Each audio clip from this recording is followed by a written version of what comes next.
Hi everyone, I'm Jack the Rambling Raconteur, and I hope that you're doing well. I'd like to do an extended discussion of the novel, the tradition of the novel, alternative traditions of the novel, the many fascinating branches that have flourished from that main stem of what we regard as the novel in world literature. There's an idea, it's not necessarily one I subscribe to, that the zenith of the novel is the late 19th century with the realists. All those big books written by the Victorians and the Russians and the French that were just suffused with all these details. Sometimes a lot of hot air, particularly when we get to Henry James. But there's this idea that that was the height of the novel and that everything after it is some fall from grace. The modernists debase it with their silly streams of consciousness, their experiments in punctuation, just a bunch of ridiculous nonsense. Then the postmodernists get a hold of it and just absolutely crush it. The maximalists, the minimalists, everybody in between. We have genre fiction that people love to just hate on, science fiction, crime fiction, romance, westerns, and that all of these are some fall from the one true peak of what the novel really should be, this realist type of narrative.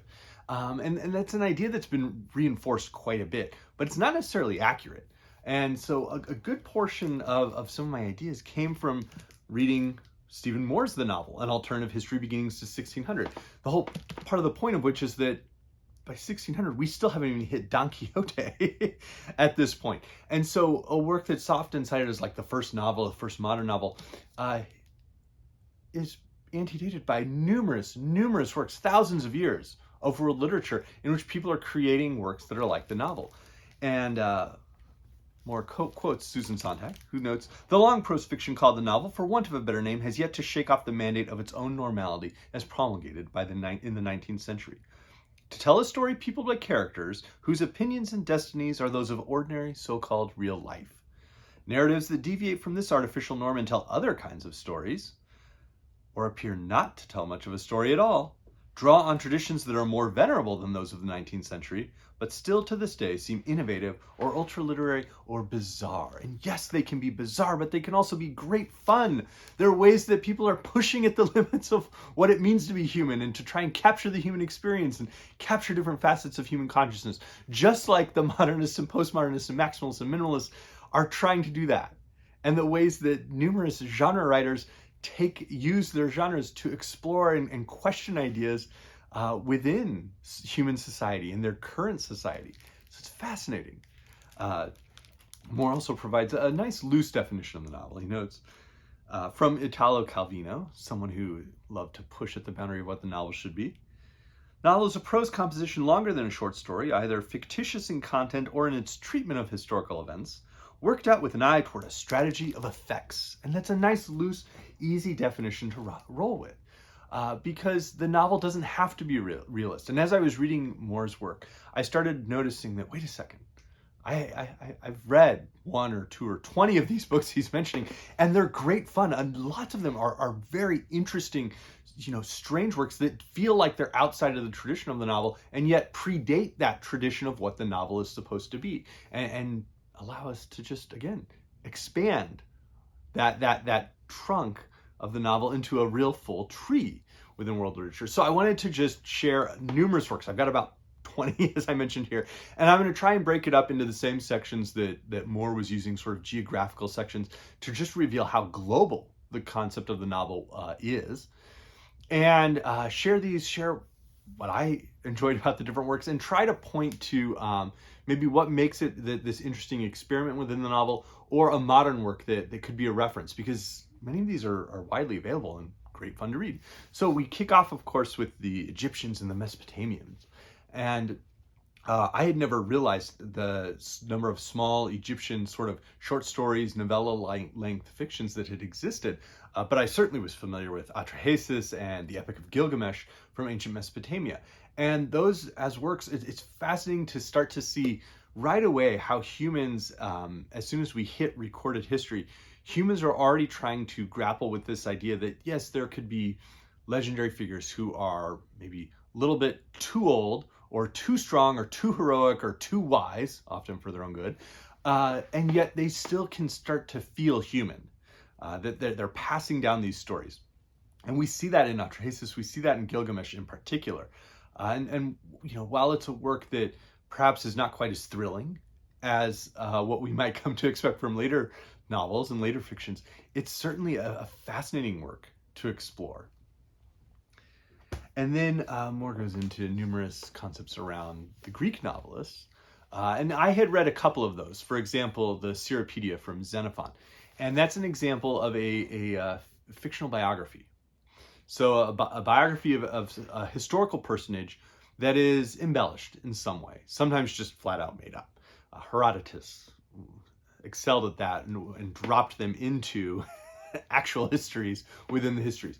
But Xenophon is interesting with the Cyropedia, where it's an idealized biography. And we see that later on with numerous works, in, lives of the saints within Christian traditions, but also lives of religious figures or icons in other religious traditions, where historical people, usually people who did live, there's evidence that they did live, they're referenced elsewhere, have their lives embellished in some way.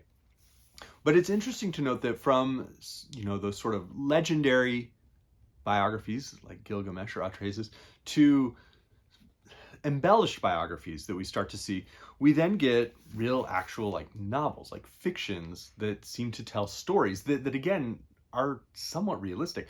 And then from there we get a neat, really cool experiment with Plato and the dialogues of Plato, because the dialogues of Plato are created dialogues. They're not plays, they're not tragedies that Plato would have seen from tragedians like Sophocles or Euripides, but they are created. They're not these exact records of what Socrates was discussing with his interlocutors. They're created dialogues that represent Socrates. They represent his ideas. They represent the ideas of different antagonists or opponents. And some of these are events Plato wasn't even present at. He notes that in some of the dialogues that Plato is mentioned as being somewhere else when this dialogue occurs. And so there's evidence that he didn't just create this from memory. He's creating his own dialogue. He's creating his own fiction. There's a little bit of setting. There's some correspondence of characters. A work like the Symposium has numerous characters interacting. But those become this interesting, sort of branch of the novel. And it's not a branch that dies off, because in the Enlightenment, we get works from Diderot and other writers where they're philosophical dialogues, and that becomes a whole form. Galileo published some of his scientific ideas in the form of dramatic dialogues. So that's an interesting one. Another one, and this is one where Moore goes in. If you're subscribed to the Victorian ideal of the novel, Moore will have strong words for you. But he also can be very cutting about religious belief, religious tradition. He has none. And so he goes into ideas around various works from the Hebrew Bible or the Old Testament, or then the Greek New Testament, being examples of what he regards as fictions. He specifically notes the Yahwist portions of Genesis and Numbers, and then the books of Ruth and Esther as sort of mini novellas, and the sequence of what's often regarded as the Deuteronomist history. So Judges, and then 1st, 2nd Samuel, 1st, 2nd Kings, as this extended narrative. And it's an interesting idea. If you have strong religious belief, you can of course disagree with Stephen Moore on that. But it's interesting to explore that, not just as necessarily an example of a fiction, but as an example of something that people who were creating later fictions were certainly drawing on and influenced from.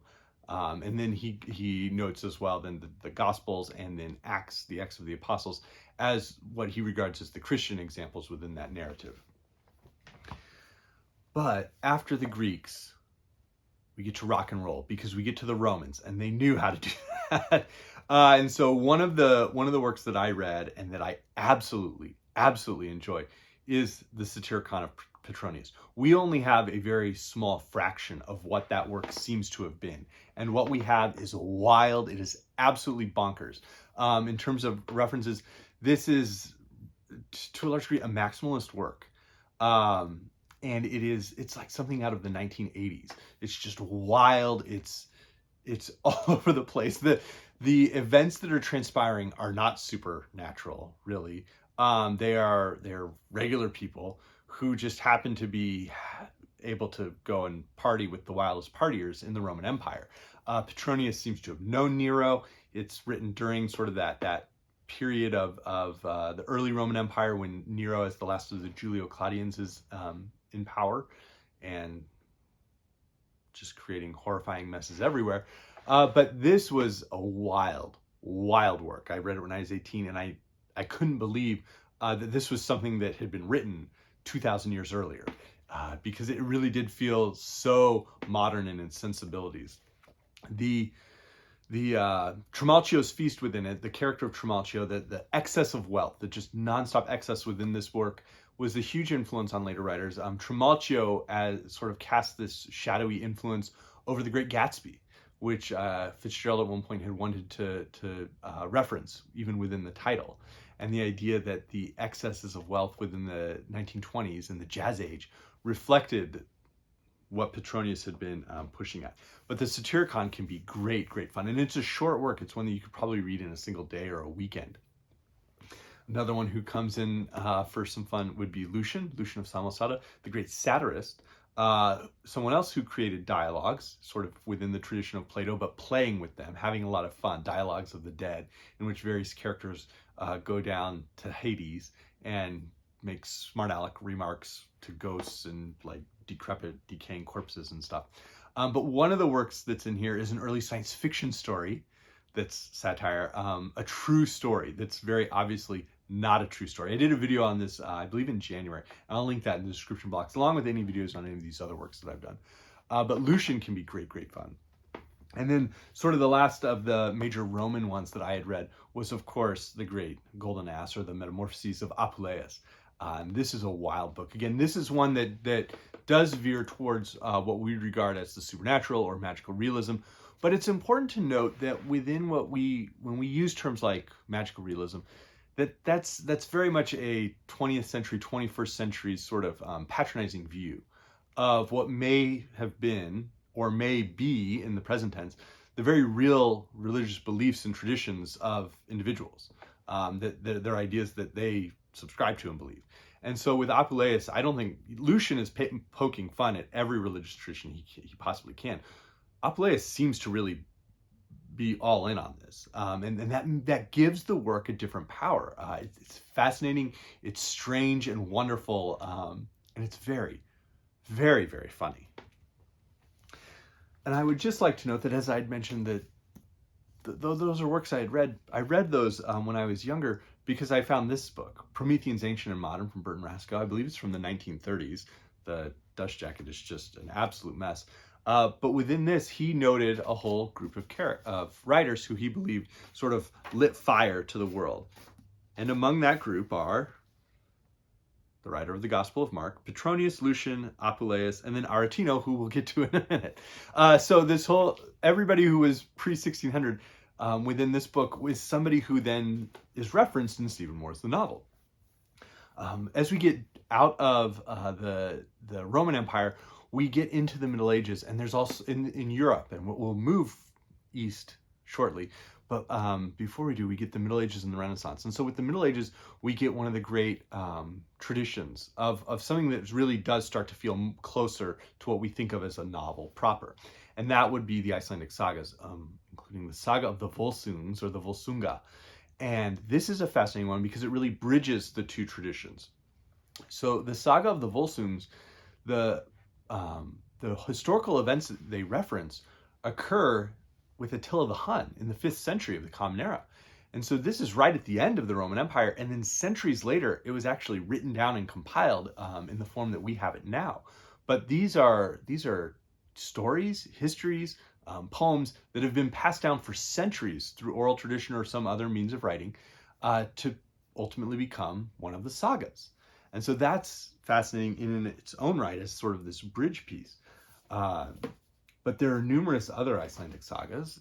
Egil's saga, with Egil himself feeling like an incredibly modern character, an anti-hero, an outlaw poet who's just all over the place and horribly violent, and yet within his poetry presents a consciousness that is incredible. Njál's saga, another one that's very powerful. The Eyrbyggja saga, and a couple of others were mentioned by Moore. But the Icelandic sagas certainly, I think, form an interesting idea within the tradition of the novel.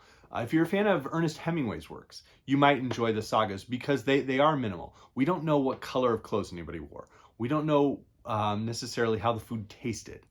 We sometimes know what they were drinking. But we find out more about action. We find out about their words.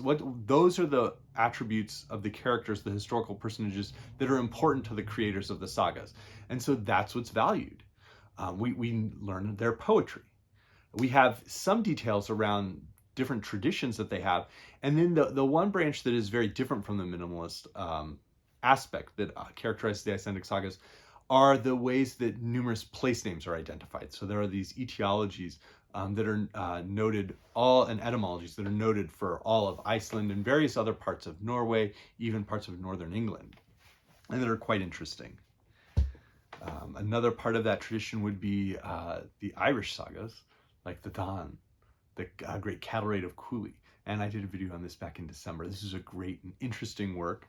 Again, larger than life Cuchulainn, and his great exploits to single-handedly defend his land and the great bull there in his land, but a work that has the feelings, again, of the novel. There were sections on the French novel that I'm not nearly as familiar with, so I don't want to speak too much about, but there was a wonderful section at the end of the medieval portion focusing on the Arthurian novels. And there are numerous examples of that. One of those would be the great Lancelot Grail Vulgate cycle, sort of bridging the French novel tradition and the medieval French novel tradition into the Arthurian novels. And that can be found in full, the Lancelot Vulgate cycle, through a multi-volume work edited by Norris Lacey. But there's also a great Lancelot Grail reader. It's about 500 pages and encapsulates most of the major moments. The quest for the Holy Grail, Lancelot of the Lake, Lancelot and Guinevere, numerous, fascinating tales, fascinating exploits. And here we have an interesting aspect of the novel in the way in which characters are represented as archetypes. Sort of in a branch from that idea of hagiography or embellished literary biography, we have these archetypal characters who represent some symbol. And so they seem at times to be fated through whatever they're representing to have a little bit less agency. But what's important to note is that within, on a close reading of most of the really good Arthurian fictions that I've read, is that while there's a sense of fatalism, it still very much is a choice by the characters. Lancelot, can be proud, but he's fated to fail, but he ultimately still makes that choice. Not unlike what we see in works like Oedipus the King, Oedipus Tyrannus, where Oedipus has been fated to, kill his father and marry his mother, but he still made the choice to lose his temper and kill his father. And so the Lancelot Grail reader can be a really interesting one. This includes, Penguin Classics has done a number of translations like The Quest for the Holy Grail, The Death of King Arthur, and those are works that are included in here as well. That's a great one. But also we get things like Sir Gawain and the Green Knight, which sort of had a moment with the film more recently. But the Gawain poet, though a poet, is very much, again, representing what feels like a novel in verse. And then, ultimately, the wonderful Les Morts d'Arthur from Thomas Malory, very much a prose work. And if you can ever find a copy that's in the original sort of 15th century Middle-ish English of Malory, it can be really fascinating and strange. A work that I had never heard of, that I learned about and I'm excited to read one day, is The Great Perse Forest, which is like 1,000 pages. And there is a translation of a portion of it that's about 600 pages, but it's very expensive. So I don't have a copy of that yet, but I look forward to acquiring one day and reading this Great Perse Forest. It just sounds incredible. And of course, the Arthurian fictions have cast an enormous influence on the entire sort of fantasy genre within North America and Europe. That those are hallmarks that people have returned to. With the Icelandic sagas, those are hallmarks for the fantasy that we think of from various aspects of Tolkien and the Lord of the Rings. There was a very clear, I think, through line with a number of the sagas and what we see in those, and then what we see later on in the works that Tolkien created. So those have been really interesting. As we move into other parts of the Renaissance, we have the Renaissance tradition with Italians, like the Decameron. And it's interesting to note, the Decameron very much is a series of short stories, many of which are incredibly funny. If you've never read the Decameron, I cannot recommend it highly enough. This book is dynamite. It is justifiably like famous. And it is very, very, very funny. But there is this aspect to it that allows it to, as a whole, work as a whole, the Decameron as a whole, to be like a novel. We have a framed narrative. We have a group of young nobles, aristocrats, who, in order to avoid the plague, head out to the Tuscan countryside out of Florence, spend some days together, and they're just going to each go through a cycle of telling stories around a theme. And that frame narrative, the links that exist between the stories, the ways in which each story, within a day, the stories sort of can play off of each other, recalls to a certain extent the way that the various characters were playing off of each other in Plato's Symposium. But we also just are laughing a lot more in this than we are in the Symposium. And so this is a really enjoyable one. One that I have not read in full, but that is quite interesting and cool, would be Ariosto's Orlando Furioso, volumes 1 and parts 1 and 2. And while this is a poem, again, it's a poem with a very clear central character, and it's not necessarily epic. It's not like Homer's Iliad or Odyssey. It's not like even what we'll see later on with Paradise Lost from John Milton or Wordsworth's Prelude. The Orlando Furioso very much is a narrative poem, and it's a real strength. It's also packed with action, and it has this sense of more is more, not less is more detail around it. And that's something that I've enjoyed from what I've read of the Orlando Furioso. A work that I have read in full and that I cannot recommend highly enough, again, is the great Renaissance French novelist Rabelais with Gargantua and Pantagruel. And here we get another interesting experiment with the novel, because here we have excess, but it's this excess of knowledge. It's sort of, this period where in the aftermath of the printing press, books are suddenly more widely available, but they're still not so available that, you can just go pick them up, and there's bookstores and libraries everywhere around that you can just go get books from now. And so there is this sense of, if you're a reader and a writer who wants other people to share in what you've read, you quote, or in the habit, and we see that in like Robert Burton's Anatomy of Melancholy. Here though, Rabelais jokes about everything he's read, and it's astounding. The late modernist and sort of postmodernist tradition of just making pun after pun after pun after pun that just rolls like a sea of puns is here with Rabelais. It's amazing. It can be tedious, I think, for some readers, but it's absolutely amazing the way in which his knowledge and his erudition is just so vast, and he just brings it up in this almost consuming series of lists at times that, for those who are in on the jokes, are unbelievably hilarious. An edition that has quality notes is going to be valuable because it allows a reader to participate in many of the jokes, because we haven't read all of the medieval grammarians that Rabelais had. But this is a real delight of a book, and it's one that can be scatological at times. If you've read the original fairy tales, the very earthy fairy tales that deal with people like, urinating or defecating to massive excess, or eating so much and then having, this massive flatulence, we get that type of vibe from Rabelais, and it's so bawdy, it is so funny. There's a real gusto to what's going on. This is somebody who seems to have really enjoyed living life, and that shows on the pages of his books. But again, anybody who's a big fan of those maximalist works like Infinite Jest, Finnegan's Wake, those works that seem difficult, definitely give Rabelais a shot. There was a section on Spanish fictions, which I wasn't super familiar with, those beyond just tiny, like, picaresque novels. And Cervantes had written a couple that are not nearly as interesting or funny as Don Quixote. So I don't want to necessarily recommend those. They exist. They're a type of fiction that I didn't derive much joy from them. I don't have a copy of Aretino's dialogues. I haven't read them in full, but what I have read, again, very interesting, very funny.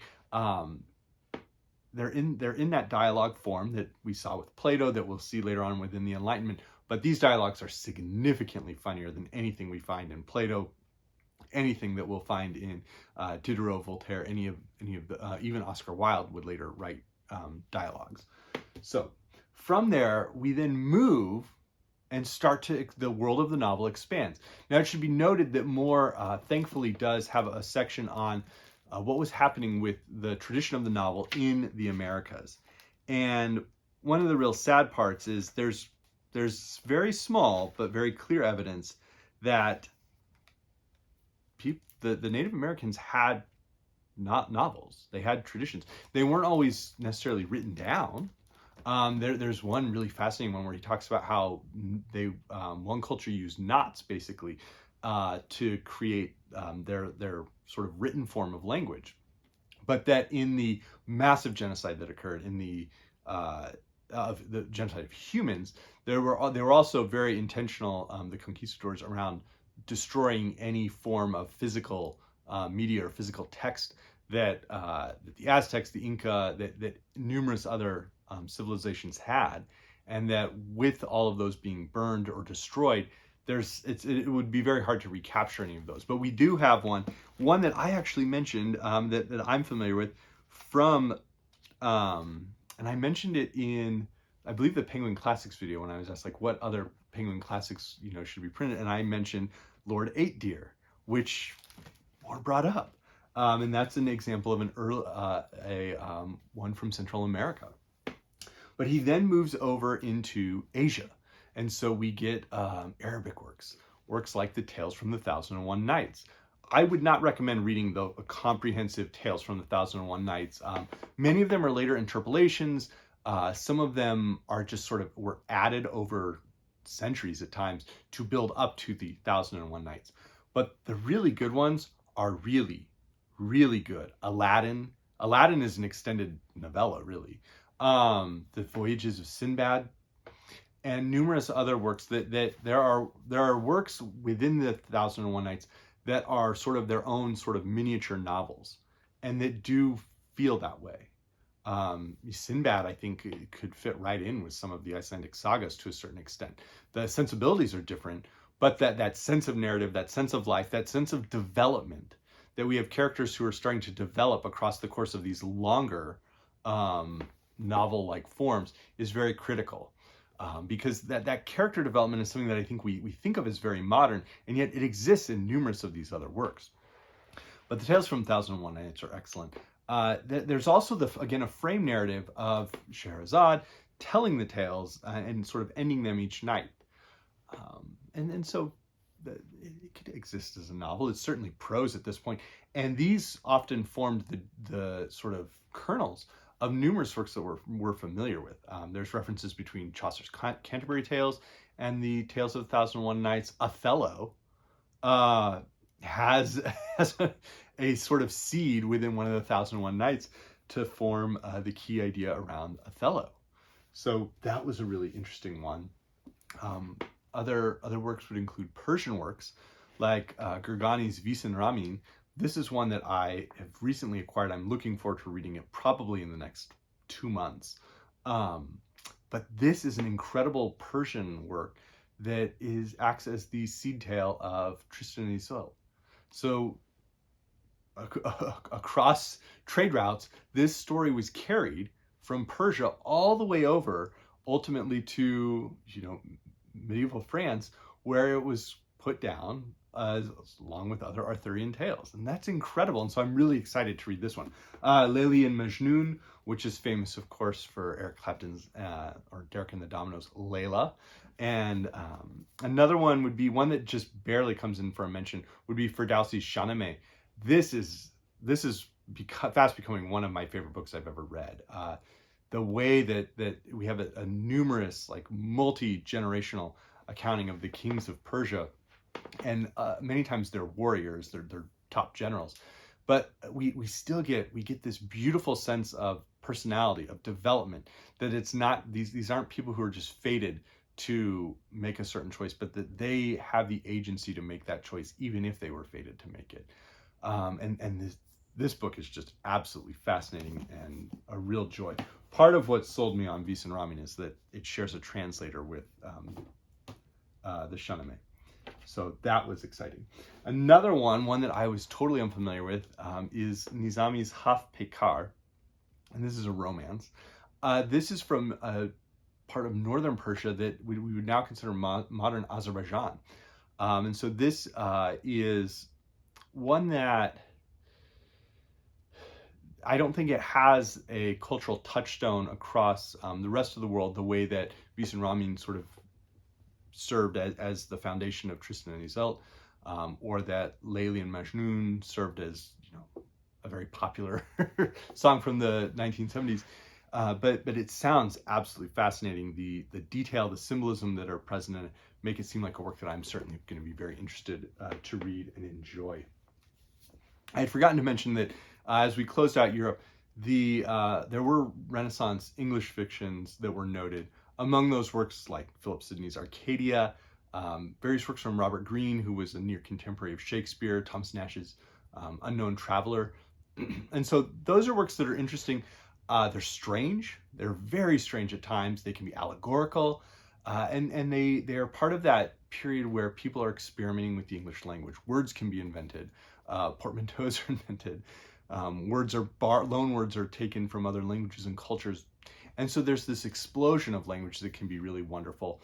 And that is part of what makes, I think, those works interesting. I've read really only abridged or abbreviated versions of those, with the exception of The Unknown Traveler, which is interesting, though not as enjoyable as these Rabelais or the Decameron or the Shahnameh, as I've mentioned. But those were interesting. Continuing to move across Asia, there were sections on the Indian novels, and a couple that I noted down were What 10 Young Men Did by Dandin, and then The Emperor of the Sorcerers from Buddha Svamin. And this seems to be all we have of this lost, massive narrative, The Long Story. There's also a work called The Ocean of the Rivers of Story, which gives the tale of what happened with the long story. And within there's even this accounting of how the other parts of the long story were lost, and that the Emperor of the Sorcerers is all we have left. But I'm going to be diving into these this summer. These are staying out, and I'm certainly excited. We have Nara Vahana Datta's magical adventures on his quest to become Emperor of the Sorcerers. But again, the people who are writing this down didn't view this as a magical quest. They believed this was a quest that people could aspire to. And that sense of authenticity, I think, is really wonderful. And it's what I've enjoyed in a number of these works that I have been able to read. Within the Japanese traditions of the novel, there are numerous works that are mentioned. Many of them are sort of historical works that tell a very focused narrative around a specific general, a specific battle, a specific leader. And so there's that biographical sense. They're also sometimes didactic, that they're moralizing and trying to idealize why this person was successful, or why this person, even though failing, could still, achieve a sense of nobility. But one that I had read that is really interesting and beautiful would be As I Crossed a Bridge of Dreams. Sometimes this is known as Lady Sarashina's Diary, or the Sarashina Diary, Diary of Sarashina. And this is in a work from the early 11th century. And it feels very modern at times. We have a character an author who is creating an almost dream world or fantasy world to exist in, and to let her mind exist in, to deal with how mundane her reality can be, or how little agency she feels she possesses, and probably seem to possess, within her reality. And so she can exist in this other world, across the bridge of dreams, where she now has more agency, or doesn't feel a lack of agency. And so that is a profound work to read. I just read Yuko Tsushima's Territory of Light, which felt like there was a great deal of intertextuality with As I Crossed a Bridge of Dreams. There are aspects of certain modernist writers, Virginia Woolf, perhaps even Catherine Mansfield, the epiphanies that James Joyce mentions, that sense of characters being able to take their consciousness and do something different with it while the world that they're existing in is different. Haruki Murakami explores those types of ideas. Even Alifa Rifat in her stories in Distant View of a Minaret, I think feels very much like a comparable work to this one. This is very enjoyable. And again, it's short. You could probably read it in a single day or a weekend. Of course, the culmination of the Japanese tradition of the novel would be the great Tale of Genji by Lady Murasaki. I have not read the full work. I've read portions of it, and what I've read is astounding. I'm very excited to read this one day and really appreciate it in its fullness. But this, again, is a work that is a novel par excellence, and again delves into the realism. If realism is the height of the novel, then Genji needs to be on that list with the number of details that exist within it. And it's important to note that the realists didn't actually include everything. Yes, in Henry James we know all about what everybody wore to tea and what everybody holding their cup in certain ways and positioning their chairs to signal certain things and what time everyone arrived, to the party. But there's all sorts of stuff that's missing. Nobody ever goes to the bathroom in those realist novels, or very rarely. Moreover, a couple of adults might enjoy spending a night together, and we never get that in any of those. Whereas in the more global tradition of the novel, that's something that happens. It exists. So I'm excited to read Tale of Genji. Moving finally over to China, there are a couple of works. One I wanted to highlight were The Romance of the Three Kingdoms, attributed to Luo Guanzong. And this is this fascinating, just action-filled book. My version is 3 volumes. Penguin Classics has an abridged version, but this is a really exciting work. This again is one I read in college, and it tells this period of sort of an empire has fallen. So there's this move by different warlords who form the 3 kingdoms later on. And there is this constant sense of war, this constant sense of movement. We again still have historical personages, as we saw in idealized biographies, as we saw in Icelandic sagas. But here, there is a great deal of life to them. They move, they breathe, they experience triumphs, they experience failures. Some of them die heroically, others die in just awful defeat. And so there's a real zest and sense of life within these ones. There's also the Journey to the West, which I don't have, and I've read abridged portions of that, and that's a work that feels like Lucian or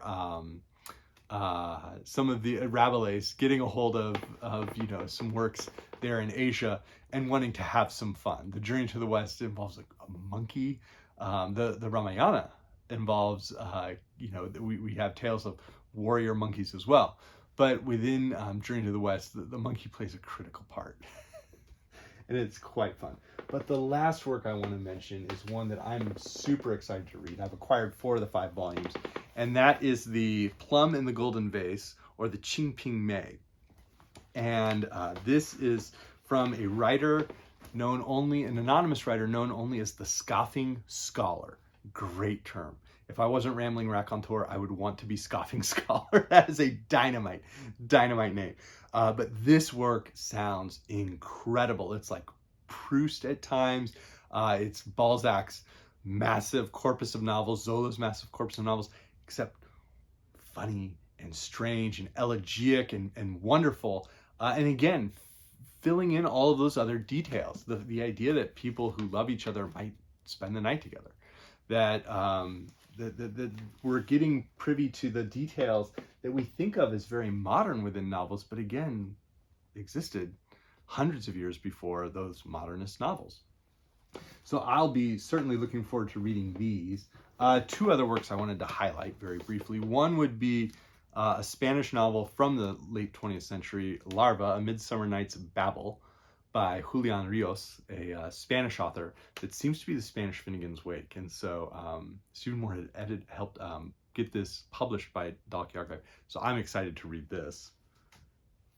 And then, of course, there is a volume 2, 1600 to 1800, which I'll get to eventually.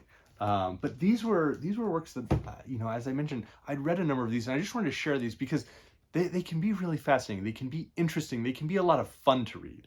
And yes, they can be different, they can be complex, But I'll certainly be enjoying, particularly the rest of the Persian, Indian, and Chinese works that I have not read, and hopefully, being able to put some videos up on those. So let me know your thoughts. Again, I'll list all of these in the description box below. Happy hunting. And I wanted to do this before we finish, tearing down the shelves, because they're coming down pretty quickly. But I hope everybody has a good one. Thank you.